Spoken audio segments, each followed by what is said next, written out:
안녕하세요. 스포츠 소문난 분석집입니다. 실제 당첨 내역이며 함께 하신 분들 모두 축하드립니다. 조합은 매일 무료로 드리고 있으니 편하게 문의 주세요. 구독, 좋아요, 알림 설정 한 번씩 부탁드리며 금일 분석 시작하겠습니다. 금일 리그왕 AS 모나코 대 브레스트와 경기 분석 시작하겠습니다. 홈팀 모나코는 니스와 앙제에 연패하며 파리 생제르맹과 승점 차가 벌어졌습니다. 그러나 휴식기 전 마지막 경기에서 스트라스부르를 잡고 다시 1위 추격에 나섰습니다. 선발 윙어로 나선 벤세기르가 멀티골을 터뜨렸고 아클리오체와 미나미노의 이선 지원도 확실했습니다. 이 경기는 홈이기에 엠볼로와 벤세기르 등 해결할 수 있는 공격수들을 대거 내보내 공격적인 축구를 할 것입니다. 원정팀 브레스트는 휴식기 이후 스케줄이 쉽지 않습니다. 리그 2위 팀인 모나코를 상대해야 하고 다음 일정은 챔스에서 바르샤를 만나야 합니다. 때문에 분위기 저하를 피하기 위해 이번 원정에서 일단 패하지 않는 것이 중요합니다. 살라와 마마 발대 등 공격수들부터 상대 수비를 압박할 것이고 마그네티와 리즈멜로 등 볼란치들이 수비 보호를 우선으로 할 것입니다. 모나코의 승리를 봅니다. 브레스트는 선전하는 챔스와 달리 리그에서는 경기력 기복에 시달리고 있습니다. 또 샤르도네와 아마비 등 수비가 원정에서 안정적으로 경기를 운영하지 못하고 있습니다. 벤세기르와 엠볼로, 디아타 등이 상대 수비를 공략하며 기회를 만들 모나코가 승점 3점을 가져갈 것입니다. 금일 분데스리가 바이에른 뮌헨 대 아우크스부르 경기 분석 시작하겠습니다. 홈팀 뮌헨은 휴식기를 선두로 들어갔습니다. 레버쿠젠과 프랑크푸르트 상대로 무승부를 기록했지만 나머지 8경기는 모두 승리했습니다. 벌써 17개 공격 포인트를 기록한 해리 케인 외에도 무시알라와 올리세, 코망 등이 폭발적인 화력을 자랑했고 김민재가 우파메카노와 함께 수비 라인을 잘 지켜냈습니다. 모든 선수들이 대표팀을 다녀왔지만 부상 없이 복귀했기에 이 경기에 전력을 다할 수 있습니다. 원정팀 아우크스는 휴식기를 무패로 들어갔습니다. 도르트문트를 잡았고 볼프스와 호펜하임 등 난적 상대로도 승점을 따냈습니다. 단 강팀을 연파한 홈과 달리 원정에서는 시즌 내내 성적을 내지 못하고 있습니다. 이번 원정은 리그 최강팀을 상대하기에 공격 의사를 보이지 않는 극단적인 수비 축구로 나설 것으로 보입니다. 뮌헨의 승리를 봅니다. 아우크스는 중원에 나설 오니에카와 야키치 등이 최종 수비와 간격을 좁히며 뮌헨의 공세를 저지하려 할 것입니다. 그러나 라이머와 킴미 등 분데스리가 최고의 중원이 나설 뮌헨 상대로 원하는 경기를 하기 어려워 보입니다.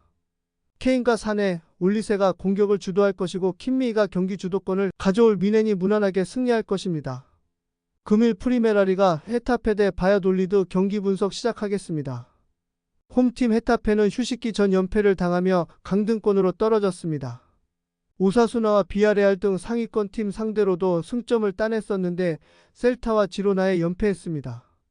그러나 수비력만 두고 보면 레알과 바르샤 등 선두권 팀에도 크게 밀리지 않습니다.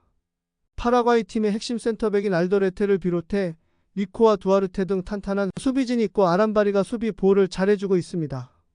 원정팀 바야돌리드는 헤타페 승점 1점을 뒤진 19위입니다.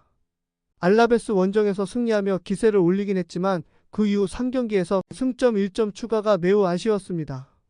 키케와 마마두 실라 등의 공격진이 찬스에서 안정적으로 마무리를 하지 못했으며 그래도 잔류권 커트라인과 격차가 크지 않기에 이 경기를 통해 순위 상승을 노립니다. 헤타페의 승리를 봅니다. 바야돌리드는 모로와 루카스 로사 등 측면의 공격 가담이 원활합니다. 그러나 그만큼 측면 수비가 상대의 역습에 자주 공간을 내주기도 합니다. 카를로스 페레즈와 솔라 등 돌파가 좋은 선수들이 상대 뒷공간을 넘어서며 기회를 만들 헤타페가 홈의 이점도 활용해 원하는 결과를 가져갈 수 있습니다. 금일 리그왕 파리 생제르맹 대 툴루즈 경기 분석 시작하겠습니다. 홈팀 파리는 휴식기 전 4연승에 성공하며 리그 1위를 지켰습니다. 모나코의 페이스가 워낙 좋은 이번 시즌이지만 그래도 프랑스 최강임을 증명 중입니다. 10골을 기록하며 리그왕 득점왕에 도전하는 바르콜라는 음바페가 떠난 팀의 에이스로 나섰고 덤벨레와 이강인 등이 5골 이상을 기록 중입니다. 네베스와 루이스, 두이 등 주전급 자원도 즐비하기에 감독이 선수 기용에 여유도 있습니다. 원정팀 툴루즈 역시 연승 중입니다. 개막 이후 8경기에서 1승에 그치며 최하위권으로 처져 있었는데 몽펠리에와 랭스, 렌 등을 연파했습니다.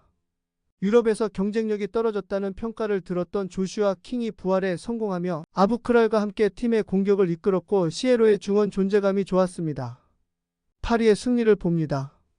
툴루즈는 최근 아부크랄과 킹 등이 기회 상황에서 마무리를 잘해줬습니다. 그러나 크레스웰과 맥켄지 등 최종 수비는 잘하는 경기와 부진한 경기의 차이가 큽니다. 이강인과 자이르 에메리가 안정적으로 최전방의 공격수들을 살리는 플레이를 할 것이고 바르콜라와 콜로 무아니가 해결할 파리가 승리하고 다음 주 챔스를 준비할 것입니다. 소문난 분석집 최종 조합은 영상 아래 고정 댓글로 말 걸어주시면 분석집 정보방에서 무료로 공유해드리고 있습니다. 스포츠 분석 경험이 많은 이곳 소문난 분석집에서 조합 추천 받으셔서 대박 나시길 바랍니다.